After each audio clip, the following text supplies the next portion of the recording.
નમસ્કાર શિક્ષક મિત્રો. આજનો આપણો ટોપિક છે વાંચનનું મહત્વ. ચિંતનાત્મક નિબંધ છે. તો એ વાંચનના મહત્વમાં આપણે કઈ બાબતો ઉપર ધ્યાન આપી શકીએ? તો એની વાત કરીએ વાંચનનું મહત્વ. વાંચન એ જ્ઞાનનું દ્વાર છે. કારણ કે વાંચન ખૂબ જરૂરી છે જીવનની અંદર. મનુષ્ય છે એ મનુષ્ય શરૂઆત આપણ રીતના કરી શકે કે મનુષ્ય છે એ સતત વાંચન કરતો રહે. જેને જયારે સમય મળે ત્યારે વાંચન કરતો હોય અને નવા નવા પુસ્તકોમાંથી જ્ઞાન મેળવે તો ખુબ એનું સારું પ્રદર્શન રહી શકે. પણ વિદ્યાર્થી બાબતની પણ અહીં આપણે થોડુંક કવર કરીશું. તો પુસ્તકો માનવના સાચા મિત્ર છે, શ્રેષ્ઠ માર્ગદર્શક છે. કારણ કે વાંચન એ માત્ર માહિતી મેળવવાનું સાધન નથી, પરંતુ વ્યક્તિના જ્ઞાન, વિચાર શક્તિ, ભાષા કૌશલ્ય, વ્યક્તિત્વના વિકાસની શક્તિશાળી માધ્યમ આપે છે. અને એક અહીંયા હું એડ કરી કે ચારિત્રનું પણ ઘડતર કરે છે કે વ્યક્તિ કેવો હોવો જોઈએ. જે વ્યક્તિને વાંચનનો ટેવ હોય તે જીવનભર કંઈક ને કંઈક નવું શીખતું રહે છે. અને પોતાના વિચારો છે એને વધુ સ્પષ્ટ બનાવે છે.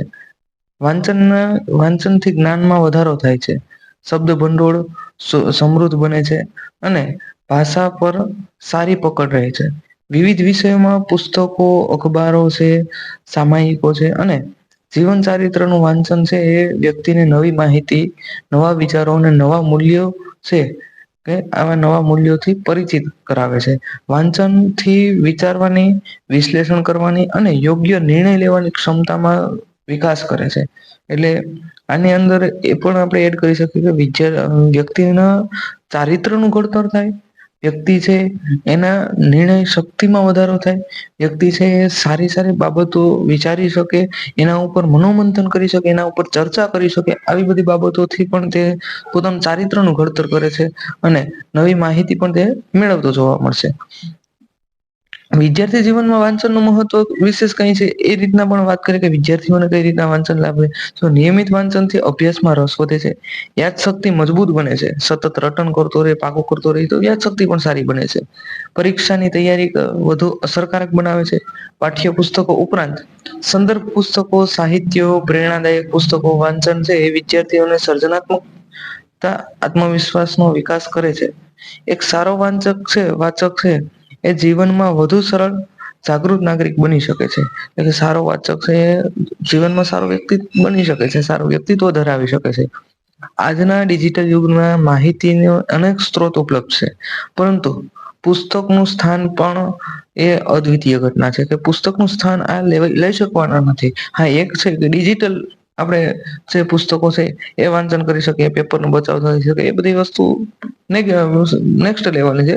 અત્યારે આપણા આ ટોપિક ઉપર આગળ વધીએ તો મોબાઈલ અને સોશિયલ મીડિયાનો ઉપયોગ જ્ઞાન માટે છે લાભદાયી જોવા મળશે. પરંતુ વાંચનની ટેવ છે એ સ્થાન કોઈ લઈ શકતું નથી. દરરોજ છે એ થોડો સમય સારા પુસ્તકો વાંચન કરવામાં ફાળવવા જોઈએ. વાંચન સતત ચાલુ રાખવું જ જોઈએ. અત્યારે ટેકનોલોજી છે તો આપણે શું કરીએ વિડીયો જોઈને બુકનો સાર જોઈ લઈએ એમ નહીં. વાંચન પ્રોપરલી થતું હોય તો બહુ સારું રહે છે, બેનિફિટ રહે છે. મહાત્મા ગાંધી છે, ડોક્ટર બાબા સાહેબ આંબેડકર છે, ડોક્ટર એપીજે અબ્દુલ કલામ છે અને સ્વામી વિવેકાનંદ જેવા મહાન અનુભવો છે એ વાંચનને પોતાના જીવનનું અભિન્ન અંગ બનાવ્યું હતું. જયારે ભગતસિંહને ફાંસી મળવાની હતી ત્યારે પણ એ પુસ્તક વાંચતા હતા. તો આ પોઈન્ટ પણ અહીંયા આપણે એડ કરી શકીએ. અને જીવનમાંથી સ્પષ્ટ થાય છે કે વાંચન વ્યક્તિને માત્ર જ્ઞાનવાન જ નહીં પરંતુ વિચારશીલ અને સંસ્કારી પણ બનાવે છે. એટલે કે પોતે સંસ્કારી પણ જો બનશે, વ્યક્તિત્વ સારું ઘડાશે, ચારિત્રનું નિર્માણ થશે. આ બધી બાબતો પણ અહીંયા આપણે એડ કરી શકીએ. અંતમાં આપણે શું કહીશું? અંતમાં તો હું એટલું જ કહીશ કે વાંચન છે એ જીવનભર ચાલતી જ્ઞાન યાત્રા છે. આ જ્ઞાન યાત્રા સતત ચાલુ રહેવી જોઈએ. અને આ જ્ઞાન યાત્રાથી શું થશે તો કે વ્યક્તિના સર્વાંગી વિકાસ થશે, તેનો પાયો નખાશે. સમાજમાં છે વાંચનની સંસ્કૃતિ વિકસે છે. જ્ઞાન સભર સંસ્કૃતિ, સંસ્કારી પ્રગતિશીલ સમાજનું નિર્માણ શક્ય બને છે.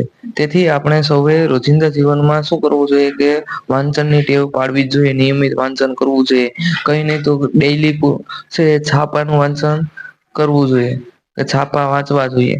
તો એ પણ બેનિફિટ સમાચાર પત્રો દૈનિક ભાસ્કર છે, ટૂંકમાં દૈનિક આપણે ન્યુઝપેપર વાંચવું છે કોઈ પણ.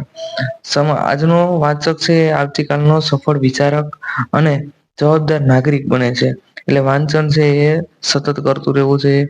બાકી પોઈન્ટ્સ અહીંયા આપેલા જ છે કે વધારે પડતા આપણે જે લખવા પડે કે વાંચનથી આપણે વાંચે છે તે આગળ વધે છે. આવા બધા સારા સારા પોઈન્ટ અહીંયા લખી શકો કે જેથી તે આપણે છે નિબંધને એક આપણે અલગ રૂપ આપી શકીએ અને આ રૂપ છે એનાથી જ આપણા શું થશે માર્ક કવર થશે. અહીંયા સુધી રાખું છું. જય હિન્દ, જય ભારત.